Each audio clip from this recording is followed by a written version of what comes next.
Hello everyone, welcome to my YouTube channel Shiksha Diksha. तो चलिए शुरू करते हैं अपनी आज की वीडियो स्टार्ट करने से पहले एक बहुत ही इंपॉर्टेंट न्यूज़। अगर आपने अभी तक सब्सक्रिप्शन नहीं लिया है CSIR UGC नेट का, तो जल्दी से आप प्लस या आइकॉनिक किसी भी का सब्सक्रिप्शन ले सकते हैं नेट के लिए। और आपको मेरा रेफरल कोड यूज़ करना होगा शिक्षा10, जिससे कि आपको मैक्सिमम डिस्काउंट मिल जाएगा। लेकिन अगर आप आइकॉनिक का सब्सक्रिप्शन लेते हैं तो वो आप लोगों के लिए ज़्यादा बेनिफिशियल होगा, क्योंकि उसमें प्लस के फीचर्स तो होते ही, साथ में आइकॉनिक के अपने स्पेशली फीचर्स भी होते हैं, जैसे लाइव क्लासेस, टेस्ट सीरीज़, ठीक है, अनलिमिटेड प्रैक्टिस, ये सारा तो आपको प्लस में भी मिलता है। स्ट्रक्चर्ड कोर्सेज मिलते हैं, लेकिन personal coach, study planner, biweekly reviews, dedicated doubt clearing sessions और इंटरव्यू की प्रिपरेशन, ये सारी चीज़ें आपको स्पेशली जो है आइकॉनिक में ही मिलती हैं। इसलिए आप लोगों के लिए बेटर होगा कि आप आइकॉनिक का सब्सक्रिप्शन लें। तो आपको करना क्या है, आपको सिर्फ मेरा रेफरल कोड यूज़ करना है, जो कि है शिक्षा10, और आपको मैक्सिमम डिस्काउंट मिल जाएगा। इसके साथ एक बहुत इंपॉर्टेंट चीज़ कि अनअकैडमी आप लोगों के लिए कॉम्बैट लेके आता है, जो कि एवरी ऑल्टरनेट संडे आपका होता है। तो आपको करना क्या है, रजिस्टर करना है अभी। इनरोल करने के लिए आपको लिंक मिल जाएगी डिस्क्रिप्शन में, वहाँ से जा करके आप इनरोल कर सकते हो। और ये जो कॉम्बैट है, ये बिल्कुल आपका CSIR UGC नेट के एग्ज़ाम की तरीके ही होता है। 60 मिनट्स का होगा। इसमें 23 क्वेश्चन पूछे जाएंगे, जो कि मैथमेटिकल साइंस और लाइफ साइंसेस से रिलेटेड होंगे। ठीक है, तो ये अब आपका जो है एकदम बिल्कुल ऐसा रेडी किया जाता है कॉम्बैट टेस्ट, जैसा कि आपका एग्ज़ाम होता है। तो इसके लिए ये ज़रूर आप दिया करिए, इससे आपको बहुत ज़्यादा नॉलेज होगा कि आपके एग्ज़ाम जो है किस तरीके से होता है। और साथ में आपकी बहुत सारी चीज़ें हैं जो वो इम्प्रूव हो जाएंगी, जितनी भी स्किल्स हैं। और डिटेल्ड वीडियो सॉल्यूशन भी आपको मिलता है। सो लेट मत कीजिए, जल्दी से अभी रजिस्टर कीजिए। डिस्क्रिप्शन में सारी लिंक अवेलेबल है, और सब्सक्रिप्शन लेने के लिए मेरा रेफरल कोड यूज़ कीजिए शिक्षा10। तो चलिए बढ़ते हैं अपनी आज की वीडियो की तरफ। Hello everyone, welcome to my YouTube channel Shiksha Diksha. तो चलिए शुरू करते हैं अपनी आज की वीडियो। आज की जो हमारी वीडियो है वो है स्टैटिक जीके के क्वेश्चंस पे बेस्ड। तो स्टैटिक जीके के कुछ मोस्ट इंपॉर्टेंट MCQs हम लोग देखने जा रहे हैं, जो कि आपके अपकमिंग एग्जाम्स के लिए बहुत ही ज़्यादा इंपॉर्टेंट है। तो चलिए शुरू करते हैं, आते हैं अपने पहले क्वेश्चन की तरफ। तो देखिए पहला क्वेश्चन क्या कह रहा है हमारा, कह रहा है कि सिंधु देश है, इसके लिए चल रही मांग के बारे में सही कथन, कुछ स्टेटमेंट आपको दिए गए हैं, फिर आपको ऑप्शन देखना है कि सही है कि गलत है। ठीक है, तो देखिए पहला क्या लिखा हुआ है, स्टेटमेंट लिखा हुआ है, यह सिंधी राष्ट्रवादी दलों के द्वारा प्रस्तावित सिंधियों के लिए एक अलग मातृभूमि की मांग है। ठीक है, सिंधु देश जो है वो सिंधी राष्ट्रवादी दलों के द्वारा प्रस्तावित है, और सिंधियों के लिए एक अलग मातृभूमि मतलब एक अलग जगह की मांग है, अलग राष्ट्र की मांग है। उसके बाद देखिए दूसरा ऑप्शन क्या दिया हुआ है, यह या तो भारत के भीतर स्वायत्त होगा या इससे स्वतंत्र होगा। या तो ये भारत के भीतर ही स्वायत्त होगा, स्वायत्त प्रदेश होते हैं ना आपके कुछ जैसे स्वायत्त राज्य जिनमें उनका अपना वो होता है, या फिर उससे स्वतंत्र होगा, मतलब इससे एक अलग राष्ट्र होगा। तो अब आपका ऑप्शन कह रहा है कि केवल एक सही है, केवल दो सही है, एक या दो दोनों ही सही है, या फिर इनमें से कोई सही नहीं है।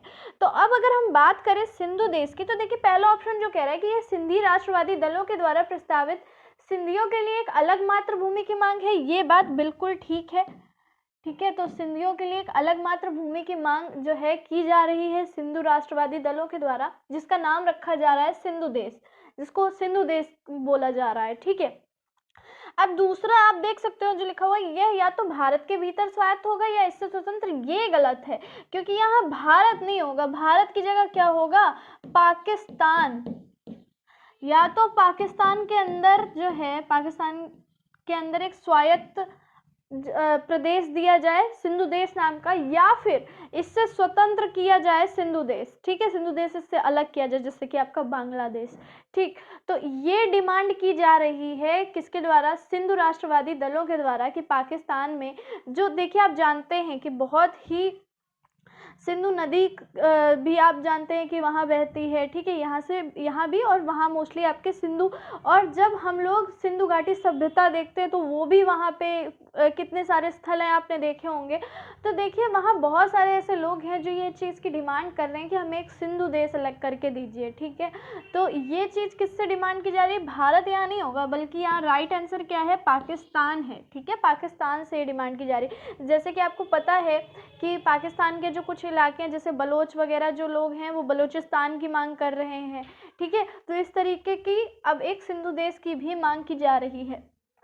तो इसमें से देखिए केवल एक वाला जो आपका आंसर है वो राइट हो जाएगा, ठीक है, केवल एक, क्योंकि दोनों तो दूसरा वाला सही नहीं है, एक और दोनों भी नहीं है, और इनमें से कोई नहीं वाला भी आपका रॉन्ग है।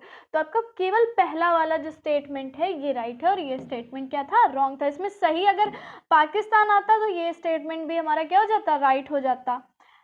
चलिए आते हैं अपने नेक्स्ट, हाँ इसको थोड़ा सा देख लीजिए। सिंधु देश राज्य के निर्माण के लिए सिंधी राष्ट्रवादी दलों द्वारा प्रस्तावित सिंधियों के लिए सिंधु देश एक अलग मातृभूमि की मांग है। सिंधु देश या तो पाकिस्तान के भीतर स्वायत्त होगा या उससे क्या होगा भाई, स्वतंत्र होगा। चलिए अब देखिए क्या नेक्स्ट क्वेश्चन क्या है, किसकी जयंती को हम लोग पराक्रम दिवस के रूप में मनाएंगे। अब से क्या हुआ है कि किसकी जयंती को पराक्रम दिवस के रूप में मनाया जाएगा, ये आपसे क्वेश्चन पूछ रहा है। तो देखिए आपके पास ऑप्शंस हैं, नेताजी सुभाष चंद्र बोस, अटल बिहारी वाजपेयी, सरदार वल्लभ भाई पटेल या फिर लाल बहादुर शास्त्री। ठीक है, तो देखिए पराक्रम दिवस तो ये मनाया जाएगा नेताजी सुभाष चंद्र बोस के जन्मदिन को, यानी कि 23 जनवरी,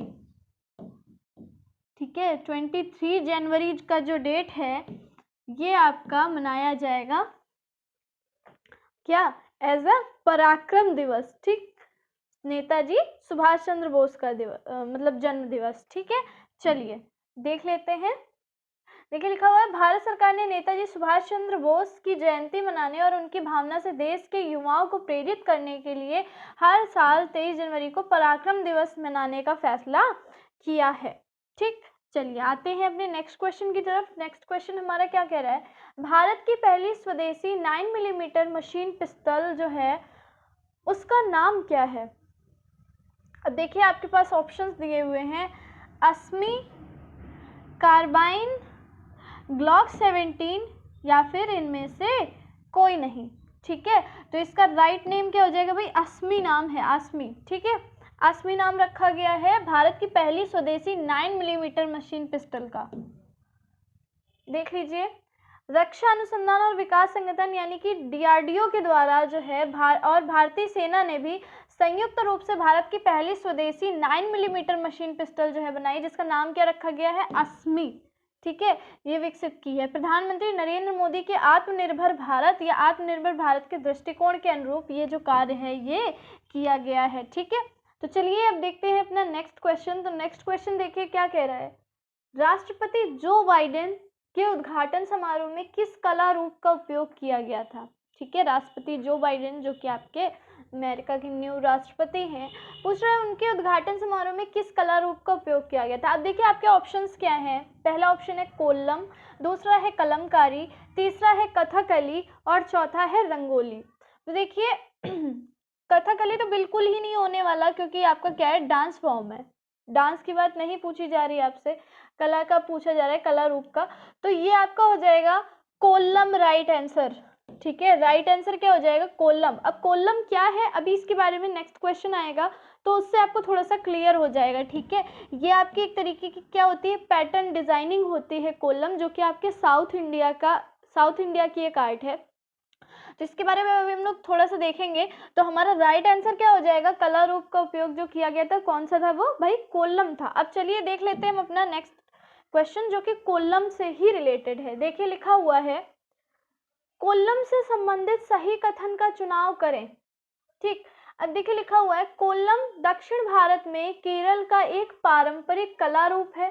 कोल्लम जो है वो दक्षिण भारत में केरल का एक पारंपरिक कला रूप है, पहला स्टेटमेंट ये कह रहा है। दूसरा स्टेटमेंट कह रहा है, इसमें स्वागत के प्रतीक के रूप में डॉट्स और लाइनों को मिलाकर ज्यामिति पैटर्न जो है वो बनाया जाता है। होता क्या है कि इसमें स्वागत के जो प्रतीक के रूप में क्या किया जाता है कि डॉट्स और लाइनों से मिला करके ज्यामिति पैटर्न बनाया जाता है और उसको फिर यूज जो है वो किया जाता है। तो चलिए थोड़ा सा हम लोग देख लेते हैं कोल्लम के बारे में। देखिए यहाँ पे थोड़ा सा डिटेल में दिया हुआ है, उसको देख लीजिए।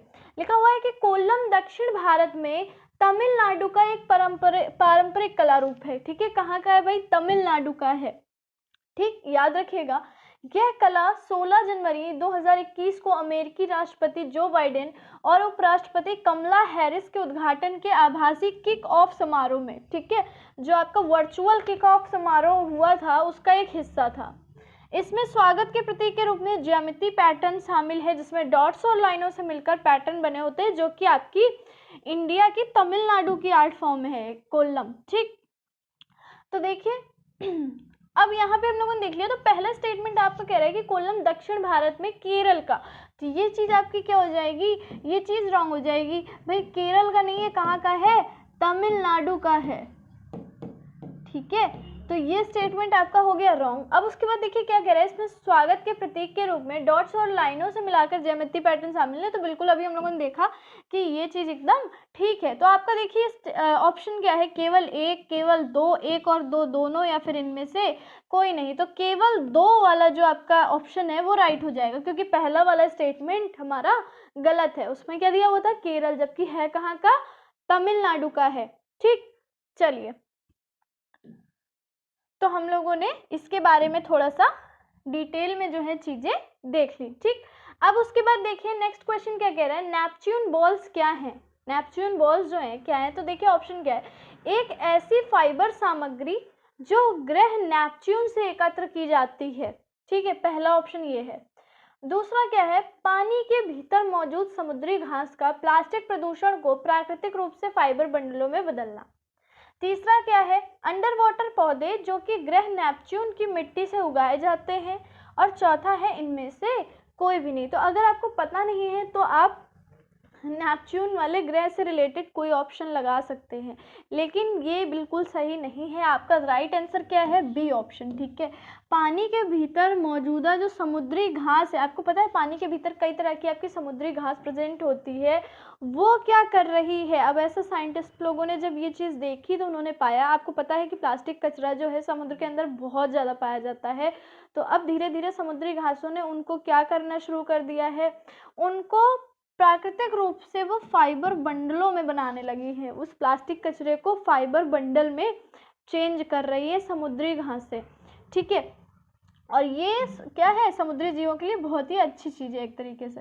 तो ये है क्या कि पानी के भीतर मौजूद समुद्री घास का प्लास्टिक प्रदूषण को प्राकृतिक रूप से फाइबर बंडलों में बदलना ही क्या कहला रहा है, नेपच्यून बॉल्स। ठीक, तो यहाँ पे देखिए लिखा हुआ है, शोधकर्ताओं ने पाया कि समुद्र तटवर्ती क्षेत्रों में पानी के भीतर का मौजूद समुद्री घास प्लास्टिक प्रदूषण को प्राकृतिक रूप से फाइबर बंडलों में बदल रही है, और इन फाइबर बंडलों को नेपच्यून बॉल्स के नाम से जाना जाता है। ठीक है, चलिए आते हैं अपने नेक्स्ट क्वेश्चन पे। नेक्स्ट क्वेश्चन देखिए क्या लिखा हुआ है, लिखा हुआ है रंगीन कपास पर अनुसंधान परीक्षण किसके द्वारा किया जा रहा है। ठीक है, अब देखिए आपको बता दें कि होता क्या है कि एक तो कपास होती है आपकी वाइट वाली, ठीक है, और कपास कौन सी मिट्टी में सबसे ज़्यादा उगाई जाती है, काली मिट्टी कपास के उत्पादन के लिए सबसे अच्छी मानी जाती है। इसीलिए आपके कौन कौन से इलाकों में कपास का उत्पादन सबसे बढ़िया होता है, आपके गुजरात का, ठीक है, और साथ में महाराष्ट्र के कुछ इलाके जहाँ पे आपकी काली मिट्टी का क्षेत्र पाया जाता है, यहाँ सब कपास का उत्पादन काफ़ी अच्छा होता है। ठीक, तो लेकिन यहाँ पे जो बात की गई है ये रंगीन कपास की गई है। तो ये एक टाइप की हाइब्रिड फॉर्म होती है जिसमें थोड़ा सा उसको आनुवांशिक रूप से बदला जाता है।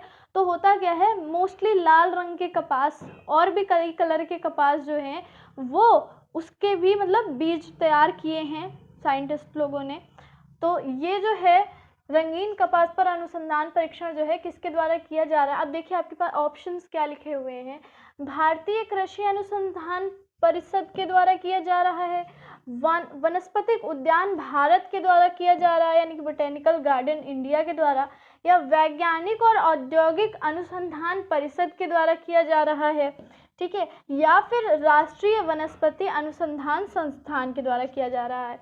तो देखिए जो आपका रंगीन कपास पर अनुसंधान है इसके बारे में थोड़ा सा मैं डिटेल जो है वो आप लोगों को दिखा देती हूँ। देखिए लिखा हुआ है कि भारत प्राकृतिक रूप से रंगीन कपास उगाने के लिए कोई अजनबी नहीं, मतलब पहले भी जो है भारत में इसका प्रोडक्शन किया जा चुका है, ठीक है, और आने वाले महीनों में उम्मीद की जा रही है कि इस किस्म को देश में व्यावसायिक रूप से उगाया जाएगा। अब देखिए भारतीय कृषि अनुसंधान परिषद, मोस्टली जितने भी आपके अनुसंधान होते हैं वो किससे रिलेटेड होते हैं, भारतीय कृषि अनुसंधान परिषद से ही रिलेटेड होते हैं, ठीक है, Indian council for agricultural research. इसी के द्वारा 3 दशकों के शोध के बाद जो है ये संभव हुआ है। लेकिन देखिए इसमें एक जो है मेन बात क्या है कि ये जो रंगीन कपास है, इसकी खेती कह रहे हैं कि इसकी खेती वाइट वाले कपास के साथ में नहीं की जानी चाहिए। अदरवाइज़ ये क्या कर सकती है, ये उस वाइट वाले कपास को डैमेज कर सकता है। ठीक है, तो इसलिए कहा जा रहा है कि मतलब इनको हमें थोड़ा सा अलग, तो इस पे अभी और भी कई शोध वैसे चल रहे हैं। और जब ज़्यादा से ज़्यादा प्रोडक्शन देखा जाएगा कि किसका ज़्यादा प्रोडक्शन है, और अगर ये कलर्ड होते हैं तो इनमें डाई करने की कोई ज़रूरत नहीं होगी, ये नेचुरली क्या होंगे, कलर्ड होंगे। ठीक है, तो ऐसी बहुत सारी चीज़ें हैं।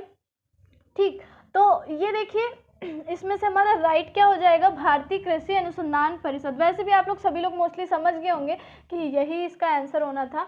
ठीक है, तो आई होप आपको ये क्वेश्चन भी हो गया होगा क्लियर। ये हमारा आज का लास्ट क्वेश्चन था और हमने स्टैटिक जीके के कुछ मोस्ट इंपॉर्टेंट एमसीक्यूज आज कवर किए। तो आप लोगों को वीडियो कैसी लगी है मुझे ज़रूर बताइएगा। ठीक है, कमेंट ज़रूर कीजिएगा, वीडियो को लाइक कीजिएगा और सभी के साथ शेयर कर दीजिएगा। तो चलिए मिलते हैं अपनी नेक्स्ट वीडियो में, तब तक के लिए पढ़ते रहिए, सीखते रहिए शिक्षा दीक्षा के साथ।